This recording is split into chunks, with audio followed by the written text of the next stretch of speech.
La vita e la morte. La vita, l'ase come un lampo, e della morte non avemo scampo.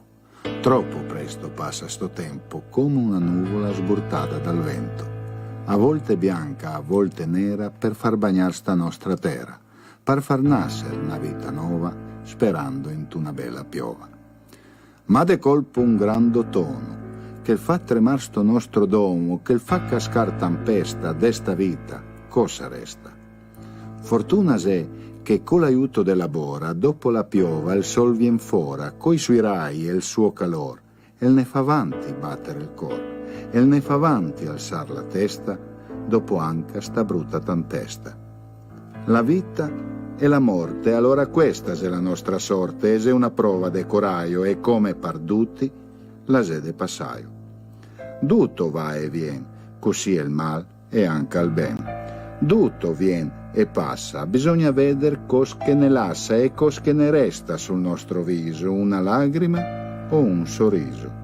A chi più, a chi meno, e allora preghemo de non perdere la speranza, perché in cavo va tutto sulla balanza, davanti il nostro Cristo, che de noi è gaduto visto, e de gaver anche la forza e con gran pentità de domandarghe pietà, buttandosi in genocion davanti il suo trono, pregando perdono. Sì, perché il nostro corpo resta intera, ma le nostre anime le spera di arrivare in ciel, davanti a quel cancel fatto de rose bianche rampiganti, con de drioduti quei santi, fatto de fiori e no de ferro, con davanti San Piero, che ne spetta con le chiavi in man, perché lui del paradiso è il guardian. Ma prima di tutto quanto ne spetterà il sacrosanto giudizio universale, che per ogni anima è uguale. Allora in un piatto vignerà messo tutto il ben che avemo fatto, e in quell'altro i nostri peccati, che in te la vita sì che li avemo fatti. Penso che ogni piatto il sarà ben carico, pien come de olive un baligo, tutti e due sarà pieni, un de bontà e l'altro de veleni. Savè, fora niente non vignerà la sa, tutto quanto vignerà a pesare, e così che la balanza la sarà piena, come de sangue una vena. Sia che a manca che a destra, e se la squara dritta la resta, cosa che capiterà in cavo le anime nostre? Le sarà salvate o le vignerà roste? Neanche San Piero non saprà cosa far, se versero serar del paradiso le porte, che toccherà chiamar la Suprema Corte, perché neanche a lui non saprà cosa più, e in aiuto il chiamerà Gesù. Cristo sto dilemma lo ha risolto senza nessun problema. Per lui se sta un scherzo crear per ste anime che le sega perso un laboratorio de nome purgatorio, per farne giocare ancora una gara, se della balanza quella benedetta squara la guarderà fissa il mezzogiorno. Noi dove andremo? Mi dove torno? Tornemo forse in drio sulla terra per combattere una nuova guerra, ognidun contro se stesso, ma chissà dove chi vignerà messo. Vigneremo messi su una strada, tutta quanta spinata, dritta e lunga, saremo come in una giungla, pieni de pericoli e serpenti, che de paura ne batterà i denti, pieni de fame, freddo e scuro, e dovremo andare avanti a passo sicuro verso quella piccia luce, in fondo, dove che ne spetta un nuovo e meo mondo. Andar avanti verso quel ciaro e star ben tenti de non far qualche sgaro, perché il diavolo è sempre pronto, de venirne incontro, de farne cambiare strada, e pena dopo sì che la se fregata, perché in tel peccato gavaremo cascà, e anche a quella squara dell'ala se sbassarà, così io che non arriverà a salvare neanche al Padre Eterno, perché gavaremo cascà drento in tel inferno. Allora Gesù, te prego, dane a noi tutti la forza de finir come Dio comanda sta nostra corsa.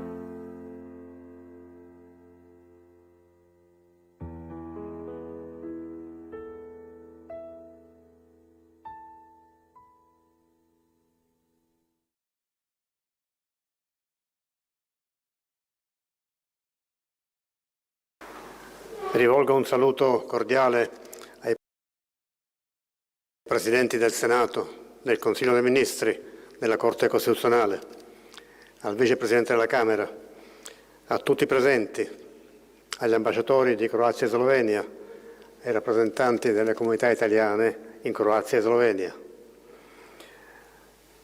Ringrazio per i loro interventi il Ministro Tajani, anche per le considerazioni che ha svolte sull'attualità e le prospettive.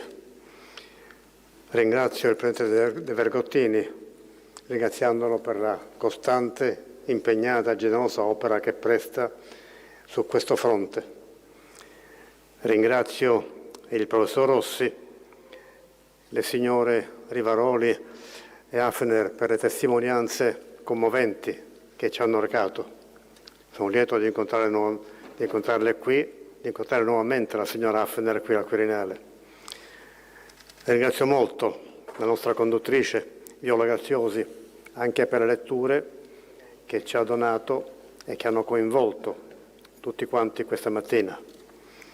Ringrazio il brillante complesso dell'Orchestra Tardini. Sono passati quasi 80 anni dai terribili avvenimenti che investirono le zone del confine orientale e 20 anni dalla istituzione del Giorno del Ricordo deliberata dal Parlamento a larghissima maggioranza. Giorno dedicato alla tragedia degli italiani e tutte le vittime delle foibe, dell'esodo dalle loro terre degli istriani, fiumani e dalmati nel secondo dopoguerra. Lungo tempo è trascorso da quegli eventi, ma essi sono emotivamente a noi vicini. Questo consente, in una vicenda storica complessa e ancora soggetta a ricerche, dibattiti storiografici e politici, di stabilire dei punti fermi e di delineare alcune prospettive. In quelle martoriate ma vivacissime terre di confine, che da secoli ospitavano popoli, lingue e culture, alternando fecondi periodi di convivenza a momenti di contrasto e di scontri, il secolo scorso ha riservato la tragica e peculiare sorte di vedere affiancati a pochi chilometri di distanza, in una lugubre geografia dell'orrore, due simboli della catastrofe dei totalitarismi, del razzismo, del fanatismo ideologico e nazionalista. La risiera di San Saba, campo di concentramento e di sterminio nazista, e la foiba di Basovizza, uno dei luoghi dove si esercitò la ferocia titina contro la comunità italiana.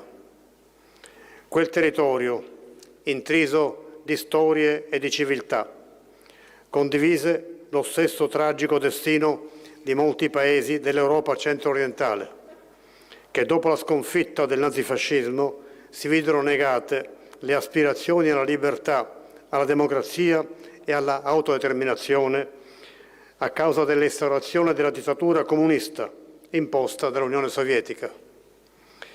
Milioni di persone in quei paesi si videro allora espulse dalla terra che avevano abitato, costrette a mettersi in cammino alla ricerca di una nuova patria. Un muro di silenzio e di oblio, un misto di imbarazzo, di opportunismo politico e talvolta di grave superficialità si formò intorno alle terribili sofferenze di migliaia di italiani, massacrati nelle foibe o ignottiti nei campi di concentramento, sospinti in massa ad abbandonare le loro case, i loro averi, i loro ricordi, le loro speranze, le terre dove avevano vissuto di fronte alla minaccia dell'imprigionamento, se non della eliminazione fisica. Il nostro Paese, per responsabilità del fascismo, aveva contribuito a scatenare una guerra mondiale devastante e fratricida. E fu grazie anche al contributo dei civili e dei militari alla lotta di liberazione e all'autorevolezza della nuova dirigenza democratica che all'Italia fu risparmiata la sorte dell'alleato tedesco, il cui territorio e la cui popolazione vennero drammaticamente divisi in due. Questo tuttavia non evitò che le istanze legittime di tutela della popolazione italiana residente nelle zone del confine orientale fossero osteggiate, frustrate e negate. Il nostro muro di Berlino certamente ben minore per dimensioni, ma con grande intensità delle sofferenze provocate, passava per il confine orientale, per la cortina di ferro che separava in due Gorizia, allontanando e smembrando territori, famiglie, affetti, consuetudini, appartenenze. Il nuovo assetto internazionale, venutosi a creare con la divisione in blocchi ideologici contrapposti, secondo la logica di Alta, fece sì che passassero in secondo piano le sofferenze degli italiani di Istria, di Dalmazia, di Fiume. Furono loro a pagare il prezzo più alto delle conseguenze seguite alla guerra sciaguratamente scatenata con le condizioni del trattato di pace che ne derivò. Dopo aver patito le violenze subite all'arrivo del regime di Tito, quei nostri concittadini, dopo aver abbandonato tutto, provarono sulla propria sorte la triste condizione di sentirsi esuli nella propria patria, fatti oggetto della diffidenza, se non dell'ostilità, di parte dei connazionali. Le loro sofferenze non furono per un lungo periodo riconosciute. Un inaccettabile stravolgimento della verità che spingeva a trasformare tutte le vittime di quelle stragi e i profughi dell'esodo forzato in colpevoli accusati indistintamente di complicità e connivenze con la dittatura e a rimuovere, fin quasi a espellerla, la drammatica vicenda di quegli italiani dal tessuto e dalla storia nazionale. La ferocia che si scatenò contro gli italiani in quelle zone non può essere derubricata sotto la voce di atti, comunque ignobili, di vendetta o sommaria giustizia contro i fascisti occupanti, il cui dominio era stato, sappiamo, intollerante e crudele per le popolazioni slave, le cui istanze autonomistiche e di tutela linguistica e culturale erano state per lunghi anni negate e represse. Le sparizioni nelle foibe o dopo l'internamento nei campi di prigionia, le uccisioni, le torture commesse contro gli italiani in quelle zone colpirono funzionari e militari, sacerdoti, intellettuali, impiegati e semplici cittadini che non avevano nulla da spartire con la dittatura di Mussolini, e persino partigiani antifascisti, la cui unica colpa era quella di essere italiani, di battersi o anche soltanto di aspirare a un futuro di democrazia e di libertà per loro e i loro figli, di ostacolare l'annessione di quei territori sotto la dittatura comunista. Le foibe e l'esodo hanno rappresentato un trauma doloroso per la nascente Repubblica, che si trovava ad affrontare l'eredità gravosa di un paese uscito sconfitto dalla guerra. Quelle vicende costituiscono una tragedia che non può essere dimenticata. Non si cancellano pagine di storia tragiche e duramente sofferte. I tentativi di oblio e di negazione o di minimizzare sono un affronto alle vittime, alle loro famiglie e un danno inestimabile per la coscienza collettiva di un popolo e di una nazione. L'istituzione del Giorno del Ricordo, con tante iniziative da essa scaturite, con ricerche, libri, dibattiti, ha avuto il merito di riconnettere la memoria collettiva a quel periodo, a quelle sofferenze, dopo anni di rimozione. Ha reso verità a tante vittime innocenti e al dolore dei loro familiari. Tutto questo è stato importante, doveroso, pur se in ritardo, giusto, ma non è sufficiente. Il ricordo, la memoria della persecuzione e delle tragedie deve essere fecondo, deve produrre anticorpi, deve portarci, come hanno sottolineato poc'anzi, con semplicità e con efficacia straordinaria l'Ade Alessandra Rivaroli, fare in modo, e anche la signora Hoffner, fare in modo che simili lacerazioni crudeli nei confronti della libertà, del rispetto dei diritti umani, della convivenza, appartengono a un passato irripetibile. Malgrado queste tragiche esperienze del passato, assistiamo con angoscia anche oggi, non lontano da noi, a risorgere di conflitti sanguinosi in nome dell'odio, del nazionalismo esasperato, del razzismo. Dall'Ucraina al Medio Oriente, ad altre zone del mondo, la convivenza, la tolleranza, la pace, il rispetto dei diritti umani e del diritto internazionale sono messi a dura prova. I soprusi e le violazioni si moltiplicano e chiamano quanti condividono i valori di libertà e di convivenza a una nuova azione di contrasto morale e politica contro chi minaccia la libertà, il corretto ordine internazionale e le conquiste democratiche e sociali. Pagine buie della storia, anche d'Europa, sembrano volersi riproporre. Disponiamo di un forte antidoto e dobbiamo consolidarlo e svilupparlo sempre di più. La costruzione della Unione Europea, pur con i suoi ritardi e le sue carenze, ha rappresentato, come ha fatto ben presente il professor Rossi, il ripudio della barbarie provocata da tutti i totalitarismi del Novecento e la concreta e valida direzione di marcia per guardare al futuro con fiducia e con speranza. In questo quadro, nelle splendide terre di cui parliamo, oggi, grazie alla comune appartenenza alla Unione Europea, non vi sono più barriere o frontiere, ma strade e ponti. La diversità non genera più risentimento o sospetto, ma produce amicizia e progresso. Con Slovenia e Croazia coltiviamo e condividiamo in Europa e nel mondo i valori della democrazia, della libertà, dei diritti e lavoriamo insieme per la pace, per lo sviluppo, per la prosperità dei nostri popoli, amici e fratelli. I giovani lo sanno e lo vivono. Le giovani generazioni lo stanno già facendo da molto tempo, sviluppando un comune senso di appartenenza a una regione che trova nell'ampio spettro di presenze, etnie, storie, culture e tradizioni la sua preziosa e feconda peculiarità.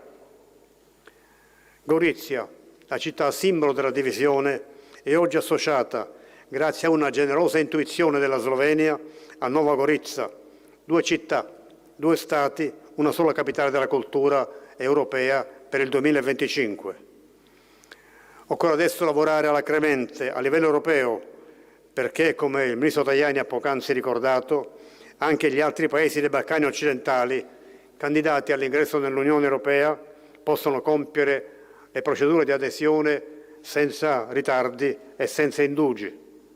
Si tratta anche di una risposta concreta ai pericoli del possibile riaccendersi nella regione di sopiti conflitti di natura etnica o religiosa, che rischierebbero di portare indietro la storia a tempi che non vogliamo più rivivere. Le divisioni, i conflitti, i drammi del passato, la cui memoria ci ferisce tuttora con forza e sofferenza, ci ammoniscono. Onorare le vittime e promuovere la pace, il progresso, la collaborazione e l'integrazione aiuta a impedire il ripetersi di tragici errori causati da disumane ideologie, da esasperati nazionalismi e a non rimanere prigionieri di inimicizie, di rancori, di dannose pretese di rivalsa. Se non possiamo cambiare il passato, possiamo contribuire a costruire un presente e un futuro migliori. All'Europa e al suo modello di democrazia e di sviluppo avanzati guardano nel mondo milioni di persone. L'unità dei suoi popoli è la sua forza, è la sua ricchezza. Il buon senso e l'insegnamento della storia chiedono di non disperderla, ma al contrario di potenziarla, nell'interesse delle nazioni europee e del futuro dei nostri giovani.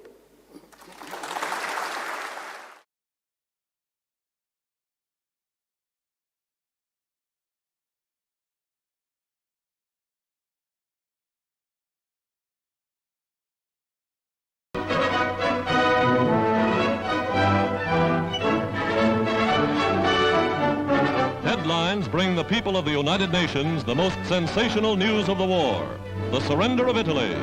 And again, Italian and American flags hang side by side.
campane suonano a morto per i suoi figli insepolti.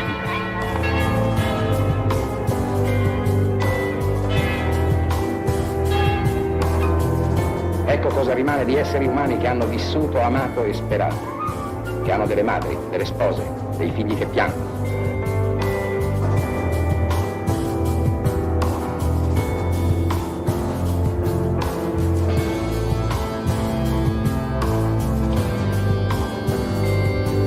Lungo le pareti di questa foiba esistono i brandelli umani di chi ebbe il solo torto di amare l'Italia.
Siamo partiti in un giorno di pioggia, cacciati via dalla nostra terra, che un tempo si chiamava Italia, e uscì sconfitta dalla guerra.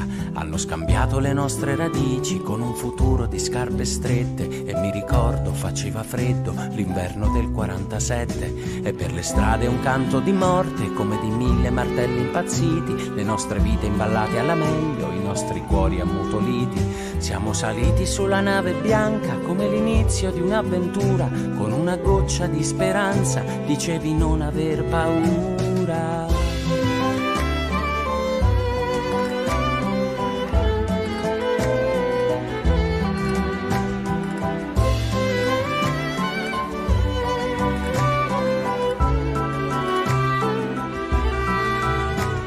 Ricordo di un uomo gigante, della sua immensa tenerezza, capace di sbriciolare montagne, a lui bastava una carezza. Ma la sua forza, la forza di un padre, giorno per giorno si consumava, fermo davanti alla finestra, fissava un punto nel vuoto, diceva: come si fa a morire di malinconia per una terra che non è più mia? Che male fa aver lasciato il mio cuore dall'altra parte del mare.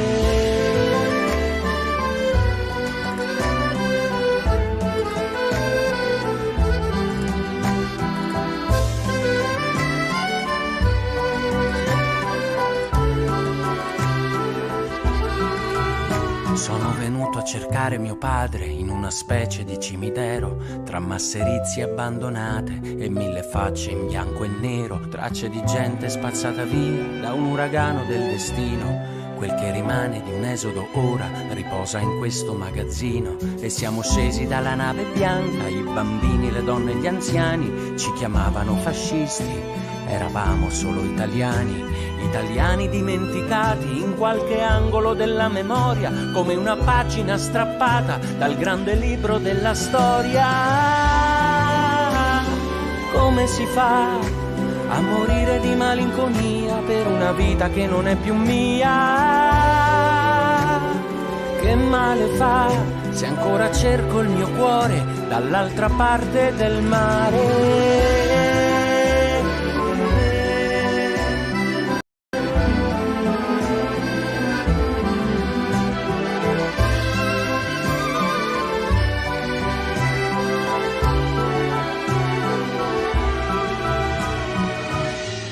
Quando domani in viaggio arriverai sul mio paese, carezzami, ti prego, il campanile, la chiesa, la mia casetta.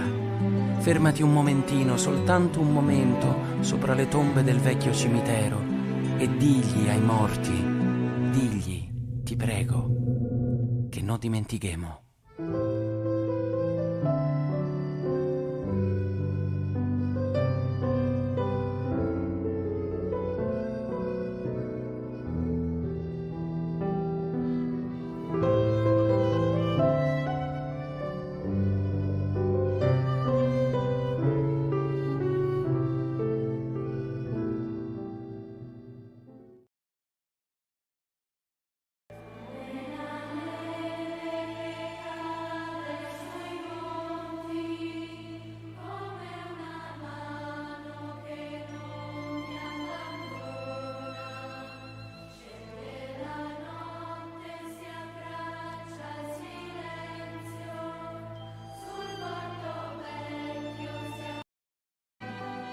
Gentile signora Bia Siol, è con enorme ritardo che le comunichiamo il ritrovamento dei mobili appartenenti a suo padre, Bia Siol Ferdinando. Gentile signora Bia Siol.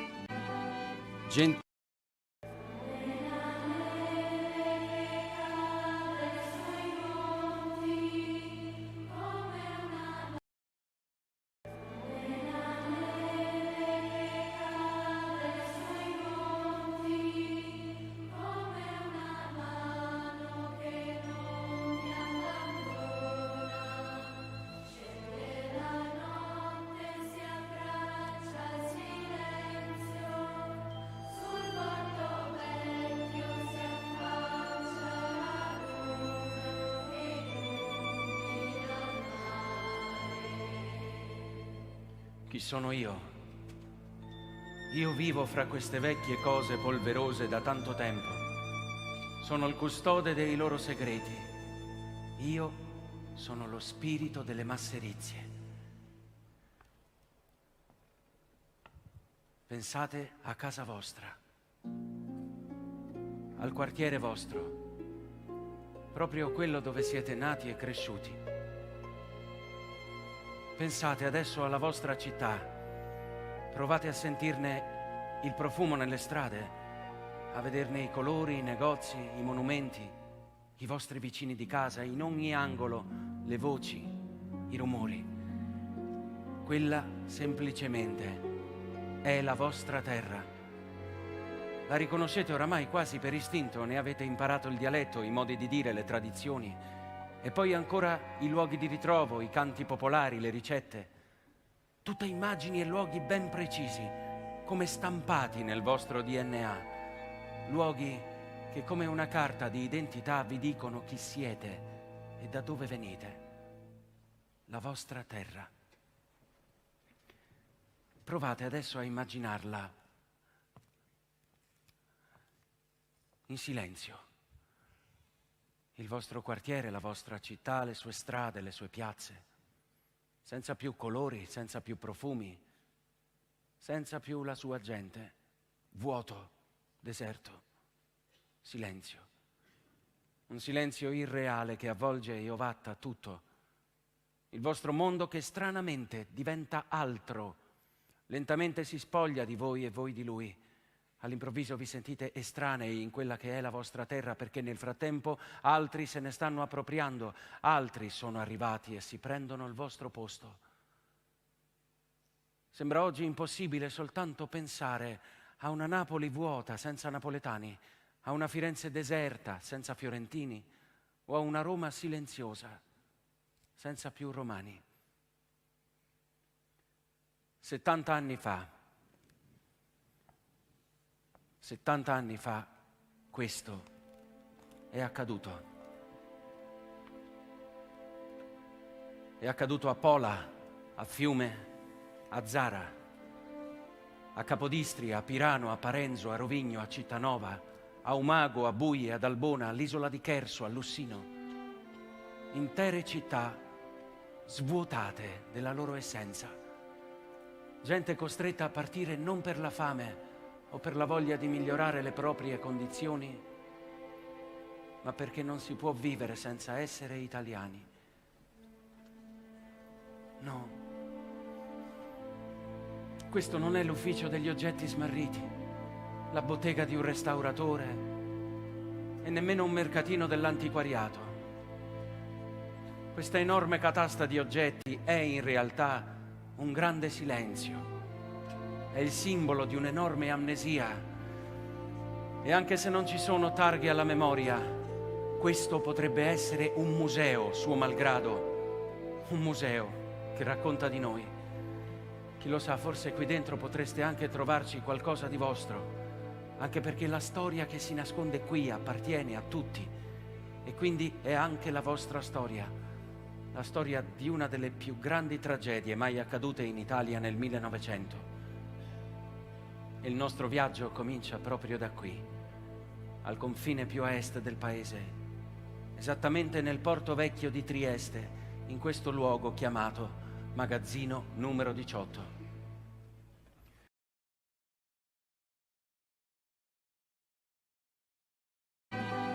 Gentile signora Biasiol.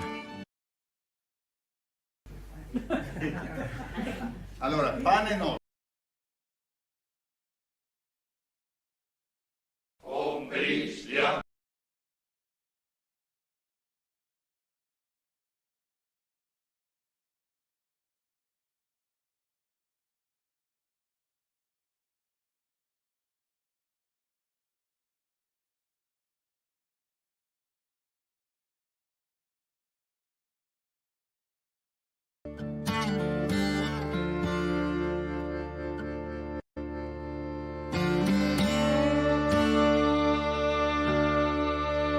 Buie, ti son come un falco de secoli ti staghi in alto. Sora qua de sto Montisel toccando così il ciel, de sto splendido giardin, fra le vigne qua vicin, fra meso i campi de olivi, che con loro ti convivi, in cima, belli, in alto, come sora un palco.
Beato bene in pace con la tua gente e case.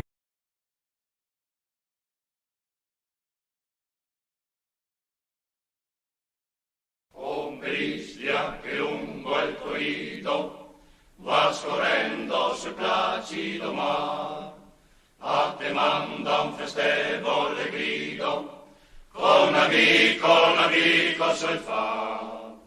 Guai smeraldi che bimbi olivetti, sono i figli a lontano stranier, sono sempre qui dolci vignetti, no